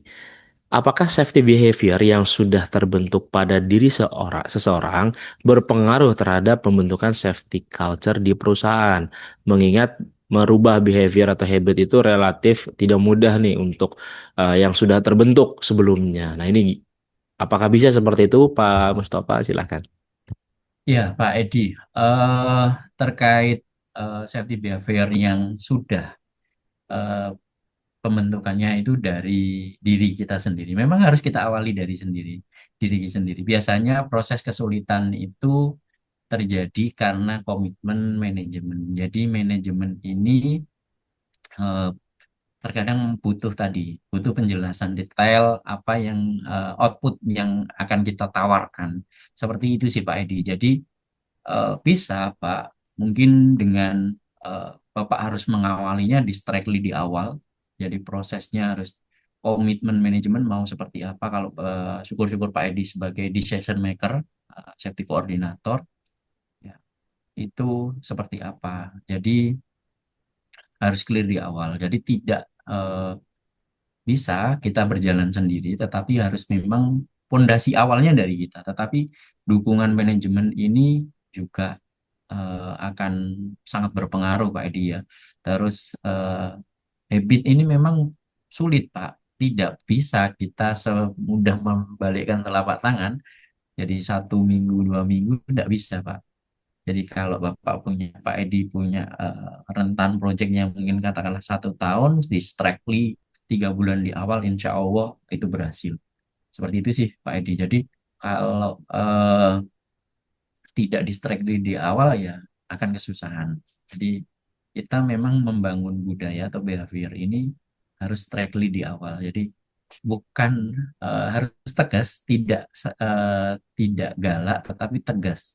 Jadi ada beberapa yang harus di treatment. Jadi harus melakukan beberapa analisa. Oh, ternyata orang ini udah 1 kali pelanggaran, 2 kali pelanggaran kita tegur verbal, 3 kali, keempat kalinya ya harus terpaksa kita lakukan punishment. Mungkin dengan denda, lalu dendanya ini kita berikan reward sesuai dengan denda yang kita ambil. Jadi katakanlah kita denda 50 US dollar ya, reward yang kita keluarkan harus sebesar 50 US dollar untuk kerja. Nah, ini itu akan merubah mindset, kesadaran si pekerja untuk menjadikan budaya habit atau culture ini akan berubah. Seperti itu sih, Pak Edi. Oke, baik. Seperti itu ya, Pak Edi. Nah, sebenarnya tantangan terbesar dalam implementasi safety culture ini gimana, Pak? Dan bagaimana cara mengatasinya untuk tantangannya dari Pak Tinoto Hadi? Iya, jadi eh, seperti ini, Mas Arif. Tantangan terbesar ini adalah dukungan manajemen ya.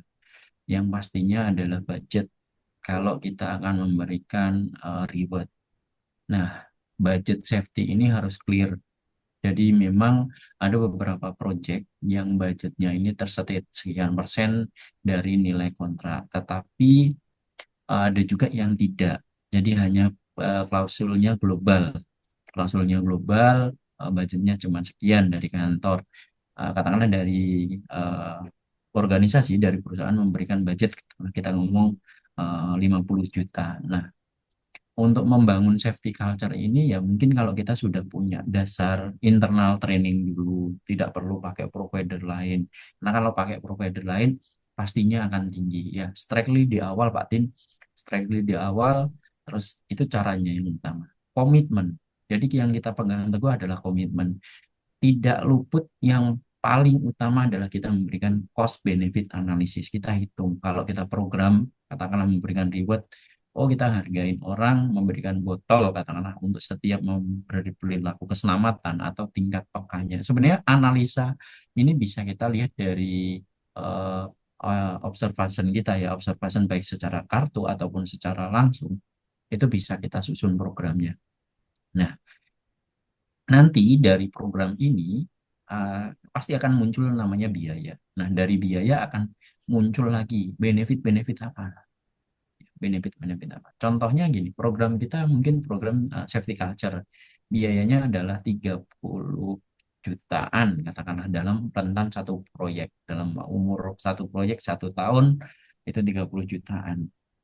Nah, tetapi kita harus bisa memberikan presentasi ke manajemen. Jika minimal terjadi 5 first aid ya, dan 1 MTC, lima first aid ini memberikan dampak citra kita di perusahaan. Nantinya ke depan akan, oh ternyata kita nilai CSMS-nya pasti akan berpengaruh karena ada lima kejadian.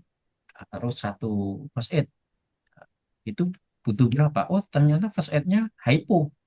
Nah kalau first aid-nya hypo butuh budget sekitar satu orang itu bisa terjadi katakanlah 5 sampai 10 juta. Udah kepotong nih, tetapi rentan waktu. Kalau ini kita biarin terus dalam 3 per 3 bulan, berarti kan 4 kali first aid. Satu first aid katakanlah 10 juta, sudah 40 juta. Pak Tin. Tetapi dalam rentan 1 tahun, itu belum yang kejadian-kejadian lain ya. Kita contohkan satu first aid atau satu MTC saja. Nah, tetapi dengan program itu 30 juta tadi kita punya uh, output. Outputnya adalah hasilnya orang ini akan peduli dengan keselamatan dan sebagainya. Pasti akan meminimalisir risiko. Jadi meminimal risiko terjadinya suatu kecelakaan. Karena ada kepedulian tadi Pak Tim. Jadi triksnya ada tetap Bapak sebagai seorang ketiga harus memberikan cost benefit analysis review. Apalagi kalau kita di posisi manajerial atau posisi koordinator. Jadi posisi engineer itu harus bisa memberikan cost benefit analysis ke company atau ke organisasi ke pembangunan. Mungkin itu Mas Arif. Oke, baik. Seperti itu ya, Pak Tinoto Hadi untuk jawabannya. Nah, ini menarik juga ada pertanyaan dari Pak Abdul Hakim. Kenapa rata-rata kontraktor selalu nyari harga APD yang murah, Pak? Nah, ini silakan Pak Mustafa. Ya, itu sebenarnya adalah karena kontraktornya tadi tidak tersetit budget. Yang kedua, tidak mendapatkan, saya yakin pasti 100% tidak mendapatkan cost benefit analisisnya. Nah, padahal secara di undang-undang, APD ini adalah dipinjamkan. Diberikan memang, tetapi setelah selesai, ya dipinjamkan. Nah, bagaimana cara merawatnya? Sekarang gini, kalau kita kontraktor, mohon maaf, kalau kontraktor ini beli harga helm 30-40 ribu dengan helm harga 100 ribu. 30-40 ribu, saya yakin, karena saya sudah pernah membuktikan ya, dia di rentan 2 sampai 3 bulan sudah tidak layak. Jadi dalam 1 tahun, kalau kita beli 4 kali, 30 kali 4, 120. Nah, sebenarnya kalau kita beli yang 100 ribu, bahkan bisa 80 ribu, yang kualitasnya karena kita beli banyak, katakanlah dapat harga 80 ribu, 1 tahun tidak akan terjadi expired atau tidak ada perubahan warna dan sebagainya. Jadi masih kualitasnya masih bagus. Kita punya saving antara 20 sampai 40 ribu. Nah, ini yang terkadang tidak disadari oleh para manajemen. Kalau jujur saya kasih, jadi saya kasih analisa perhitungan pemakaian APD sekian, saya komparasi dengan jumlah pekerja sekian, katakanlah pekerjanya 300 orang, kalau terjadi kecelakaan 4 atau 5 orang biayanya sekian, itu yang saya akan berikan. Jadi terkadang juga ada perdebatan, tetapi in case itu terjadi, ya kita punya backup sebagai seorang safety. Ya mohon maaf ya, masih di negara Indonesia ini yang kita cintai, orang-orang yang pakai helm merah ini masih kadang dikambing hitamkan, dipersalahkan. Ya, seperti itu. Jadi jujur ini seperti itu aja. Ya Alhamdulillah eh, kita punya Bapak Menteri yang paham dengan K3. Ya. Obviously itu adalah orang K3, orang ergonomi, orang teknik industri. Jadi orang ekonomi tahu benar mana yang jadi paling tidak kita punya backup di sana. Mungkin itu. Mas Arif. Oke, baik. Seperti itu jawabannya Pak Abdul Hakim ya. Nah, Bapak Ibu ada yang mau bertanya langsung, silahkan bisa klik raise hand ya. Kita akan berikan kesempatan untuk Bapak Ibu bisa bertanya langsung. Oke, lanjut dulu dari kolom Q&A dari Pak Kus Fajarianto. Mohon pencerahannya nih Pak, untuk perusahaan jasa atau teknologi komunikasi untuk struktur organisasi HSE Officer, apakah masuk ke Direktorat Human Capital bagian hubungan industrial? Nah, silakan Pak Mustafa. Ya, Pak Kus, terkait ini, itu sebenarnya implementasinya ada beberapa perusahaan, Pak, yang memang eh, HSE ini di bawah HR atau Human Capital. Tetapi secara implementasinya ya sebenarnya ini sah-sah saja Pak. Mau di bawah siapa?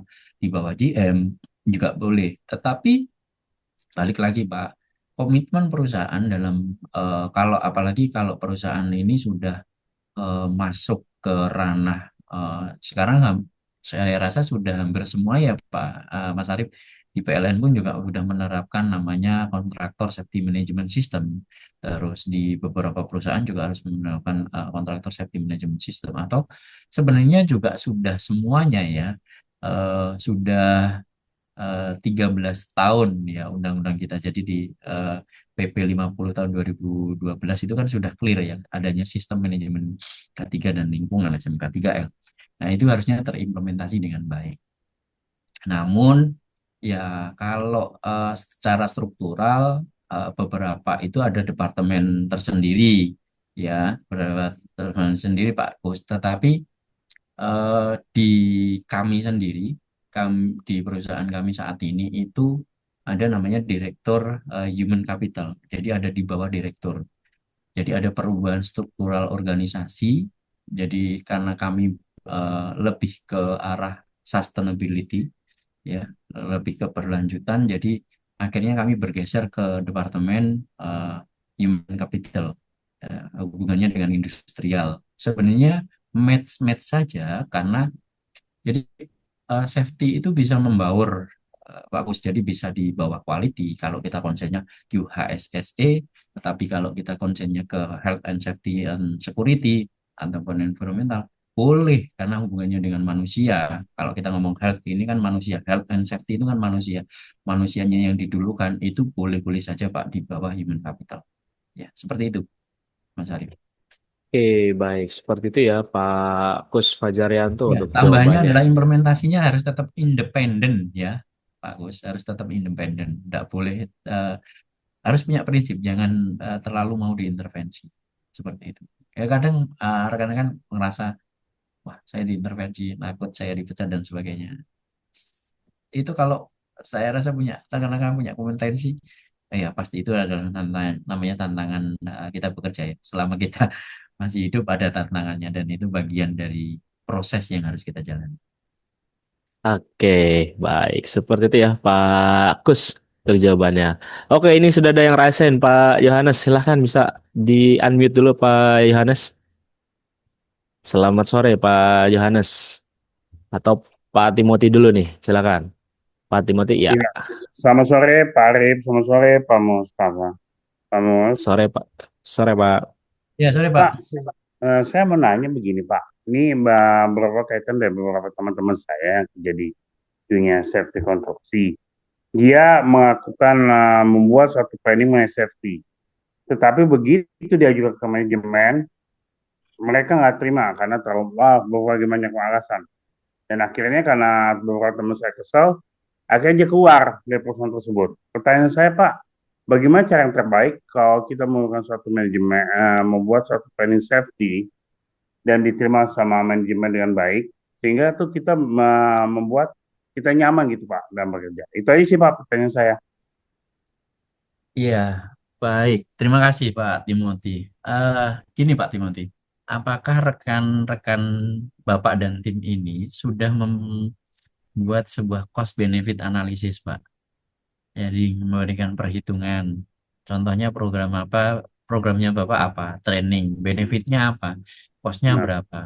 Nah, katakanlah gini Pak, eh, coba mancing. Ini kalau saya ya, kalau as per experience saya, tidak semuanya program ini harus deliver by eh, pihak eksternal gitu. hmm, Contoh gini, ya saya akan mendeliver program refreshment walking out hike.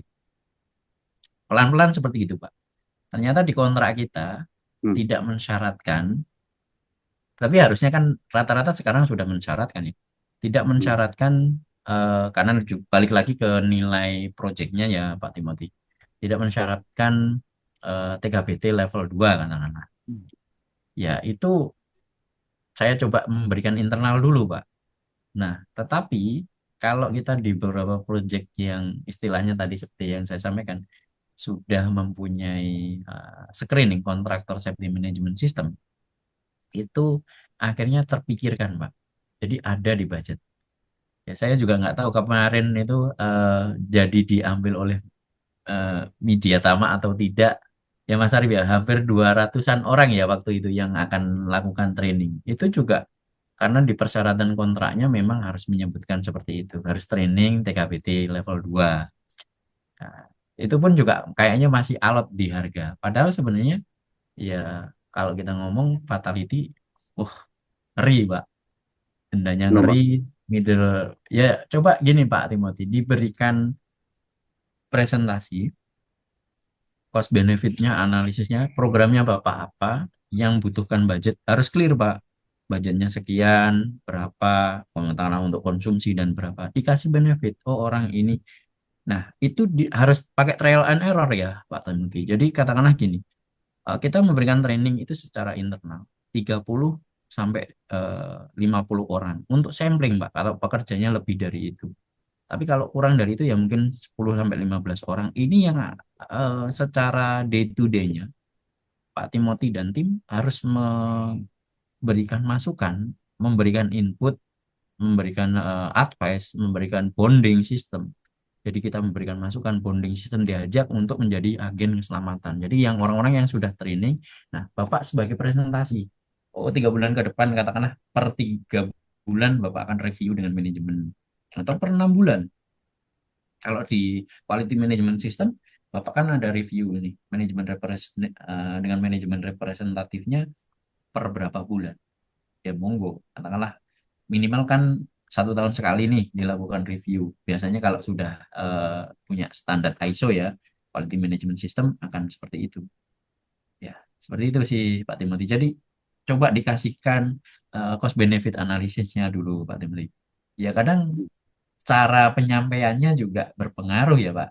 Jadi ada hmm, teknik komunikasi, public speaking itu juga berpengaruh. Jadi kalau, wah saya pokoknya maunya programnya jalan, ya bos ya mundur dulu Pak.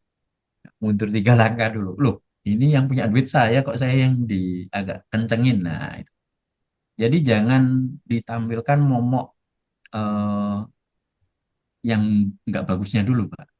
Tetapi tampilkan dulu, dipoles dulu. Oh benefitnya ini Pak gitu. Nah, nanti ditampilkan yang disampaikan itu adalah benefitnya dulu, jangan eh, kerugiannya dulu. Jadi jangan loss-nya dulu, tetapi benefitnya dulu yang disampaikan Pak Timur. Oh Bapak kalau sudah mentraining ini, nanti kita kan punya website, di-upload nih di website, ya di-upload di website, bikin video promosi perusahaan. Oh ternyata kita akan mendapatkan nilai-nilai kontrak yang lebih tinggi, seperti itu.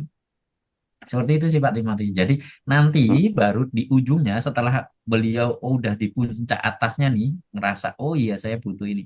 Nah kalau nggak melakukan itu ini Pak, loss-nya di sini, loss-nya di sini. Itu harus secara teknikal dan secara ekonomi teknik dijelaskan Pak Timothy. Mungkin itu jawaban dari saya. Terima kasih.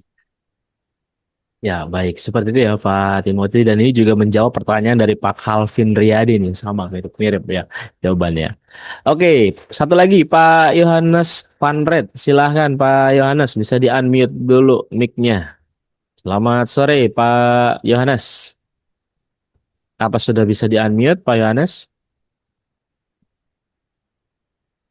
Ya, Ya, silahkan, Pak. kedengaran Pak. Terdengar, Halo, Pak. halo, Ya, sudah terdengar, Pak. Silahkan pertanyaannya. halo. Halo, ya, sudah terdengar, Pak Yohanes. Di saya sudah terdengar suaranya. Silahkan pertanyaannya, Pak Yohanes. Halo, Halo ya Pak Yohanes, silakan Pak halo, pertanyaannya Pak. Oke, halo, sepertinya ada. Ya, halo. silakan, Pak. Ya, mohon maaf, ini pertanyaan. Bila terjadi kecelakaan kerja, Pak, sehingga ada pekerja yang meninggal di luar jam kerja, di lokasi kerja. Setelah ditelusuri, kecelakaan itu ternyata kelalaian pekerja. Nah, kejadian itu hanya diketahui oleh top manajemen dan konsultan pengawas. Nah, perusahaan pelaksana perusahaan ini telah memiliki sistem manajemen budaya keselamatan yang boleh kita katakan tinggi. Nah, ini dilema perusahaan. Kalau melapor ke polisi, tentu perusahaan akan terkena eh, hukuman ya. Nah, bagaimana ini menyikapi dalam sudut pandang komitmen dan justness? Terima kasih, Pak. Bisa diulang Pak Yohanes? Bila terjadi kecelakaan kerja, sehingga Ya. ada pekerja meninggal di luar jam kerja, di lokasi Heeh, kerja. heeh. Ketika ditelusuri, kecelakaan itu karena kelalaian pekerja. Kejadian itu hanya diketahui oleh beberapa orang dari top manajemen, termasuk konsultan pengawas. Perusahaan pelaksana pekerjaan ini telah mempunyai sistem manajemen budaya keselamatan kerja yang dapat dikatakan tinggi atau baik. Nah, dalam hal mau melapor, tentu ini sebuah dilema bagi perusahaan, terutama ke polisi karena ada kematian. Nah, bagaimana menyikapi ini dalam sudut pandang komitmen dan justness? Ya, baik. Terima kasih Pak Yohanes. Kalau menurut saya Pak, tetap lapor Pak. Karena kalau efeknya tidak lapor akan panjang. Jadi gini, kalau kita sudah ngomongin mau sekarang kan gini Pak, hasil investigasi apanya? Apa dulu? Kan harus ada hasil investigasi ya Pak. Ya, Harus ada hasil investigasi. Kalau tadi Pak Yohanes bilang itu adalah kelalaian pekerja, dari sisi mana? Pasti akan ada kalau kita ngomongin teori Frankfurt, kan ada di sana ada beberapa barrier Pak. Jadi tidak bisa Pak kita ngomong menyalahkan pekerjanya yang salah. Apakah pekerja ini sudah mendapatkan training? Apakah pekerja ini sudah mendapatkan penjelasan tentang bahaya-bahaya resiko atau sudah mendapatkan APD? Itu semuanya ada, Pak, di undang-undang kita. Di Undang-Undang Nomor 1 Tahun 1970 clear, sangat-sangat clear. Nah, apalagi kondisinya kalau sudah masuk apa namanya? Sudah masuk ke ranah menghilangkan nyawa ini kan pasalnya 359 KUHP ya, Pak. Jadi adalah karena kesalahan dan kealpaan. Nah, masuknya ke sana, Pak. Kenapa? Karena barrier adalah di sana. Manajemen sudah memberikan itu enggak? Rujukannya ke Undang-Undang Nomor 1 Tahun 1970. Nanti masuknya ke jungtonya pasal 359 KUHP, Pak. Tentang kelalaian. Kita undang hukum pidana. Di sana kelalaian atau kealpaan menyebabkan orang lain meninggal atau mati. Ancamannya 5 tahun sampai 1 tahun. Murah, ya. Tetapi tidak seperti itu. Nah, kalau yang di 360, katakanlah cedera saja, Pak, itu sudah pelanggaran. Hukum pidananya di 360. Karena di barang siapa yang menyatakan kesalahan dan menyebabkan orang lain itu luka berat, juga bisa diancam pidana. Seperti itu, Pak. Runtutannya banyak, Pak. 531 KUHP juga ada. Jadi sebenarnya udah clear ya, Pak Yohanes. Jadi sebenarnya perusahaan mungkin takut ya. Oh, kalau saya ngelaporin, ini kira-kira eh saya dilema nih. Perusahaan saya gimana nih? Saya harus bayar denda. Justru itu, Pak. Justru itu harus dilaporkan di awal. Kalau ditutup-tutupi, yakin saya. Apalagi dengan zaman sekarang, sudah pasti viral, Pak. Kami sendiri di bulan lalu itu juga kami mengalami suatu kejadian fatality. Kami juga menyelesaikan suatu fatality di beberapa di proyek kami yang lain. Kebetulan bukan proyek saya, di proyek kami yang lain alamin fatality. Akhirnya kami juga saya diminta bantuan untuk melakukan investigasi. Ternyata memang ini kealfaan dari si pekerja. Dia sudah pakai APD, Pak. Kita sudah ada buktinya. Memberikan induction, safety induction, kita sudah. Itu saja secara hukum kami masih kena, Pak, memberikan kena denda. Seperti itu, Pak Yohanes ya. Jadi ya. tidak bisa, Pak, dengan apalagi, wah, runtutannya panjang, Pak. Kebetulan, mohon maaf nih, kami sendiri waktu itu, ya, berarti 8 tahun yang lalu lah Pak. 8 tahun yang lalu kami mengalami ini bukan karena kelalaian. Kalau dibilang kelalaian dari sisi manajemen tidak, karena kalau ngomong seperti hampir mirip dengan kejadian yang Pak Yohanes sebutkan. eh, di luar sudah waktu jam break, jam selesai pekerjaan, kejadiannya di tempat kerja, Pak. Ya tetap, Pak, hitungannya itu kami hitung adalah fatality dan kami harus melapor ke pihak yang berwajib. Itu pun kami dari sisi manajemen harus melakukan wajib lapor, Pak, tahanan kota 3 bulan selain denda-denda. Seperti itu, Pak Yohanes. Ya. Itu yang clear kita lakukan, benar-benar kita laporkan. Apalagi yang seperti tadi Pak Yohanes sampaikan, ditutup-tutupi. Ujungnya tambah ribet lagi, Pak. Ya, sekarang apalagi dengan zaman digital ini, saya rasa. Jadi saran saya, ya untuk bilang mindalik, kalau terjadi seperti itu ya dilaporkan saja, Pak. Kan tidak menutup kemungkinan si keluarga tidak menuntut. Kalau menuntut otopsi, kan ya tetap ketahuan juga. Seperti itu. Terima kasih. Terima kasih. Oke, baik seperti itu ya Pak Yohanes untuk jawabannya. Terima kasih. Baik, ya tak terasa ya sudah jam 3 sore Bapak Ibu semuanya. Kita nanti akan adakan kembali bersama Pak Mustafa dengan materi-materi yang menarik lainnya Bapak Ibu. Dan Bapak Ibu nanti hadir kembali ya di webinar tiap Sabtu supaya Bapak Ibu gak ketinggalan materi-materi yang menarik juga setiap Sabtunya. Sebelum kita akhiri Bapak Ibu, mari sama-sama kita dengarkan dulu closing statement dari pembicara kita kepada Pak Mustafa, dipersilakan. Ya, baik. Terima kasih Mas Arief, rekan-rekan semuanya. Ya, jadi eh, kita sebagai manusia makhluk Allah Tuhan Yang Maha Esa yang paling sempurna ini harus mengisi papan tulis. Kita punya papan tulis kehidupan kita harus kita isi dengan apapun yang kita rasa perlu kita capai, dengan apapun yang perlu kita impikan. Nah, apapun itu harus kita wujudkan dari papan tulis itu kita catat, kita wujudkan dan satu-satunya yang perlu kita lakukan hari ini adalah merasa bahwasanya kita harus eh, baik, kondisinya baik dan selalu berbuat baik. Itu saja ya.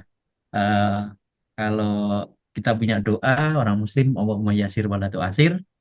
Jadi tidak ada yang dipersul eh, Allah mempermudah kita, jadi tidak dipersulit. Seperti itu. Terima kasih. Selamat sore. Assalamualaikum warahmatullahi wabarakatuh.